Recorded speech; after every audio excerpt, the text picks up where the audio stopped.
إن هو وأمهم قرروا يربوهم بالطريقة دي علشان يبعدوهم عن الفوضى اللي بقى فيها المجتمع.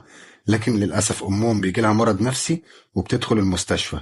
وفي يوم بياخد أيضا أوليفر ابنه الكبير للمدينة علشان يبيعوا المشغولات اليدوية اللي بيصنعوها بنفسهم. وبيروح أوليفر لمكتب البريد، وبيلاقي هناك إن هو تم قبوله في أكتر من جامعة. لكن أوليفر بيكون عامل الكلام ده من غير ما أبوه يعرف. وبيتصل أيضا بأخته ليزا علشان يطمن منها على أحوال مراته إيفا. بس بيلاقي ليزا حزينة وبتعيط وبتقول له إن مراته انتحرت امبارح. ولما بيرجع أيضا لبيته في الغابة بيكون حزين جدا على موت مراته. وبعدها بيقعد مع ولاده وبيقول لهم عن موت أمهم واللي بيكونوا متأثرين وبيعيطوا على فراقها.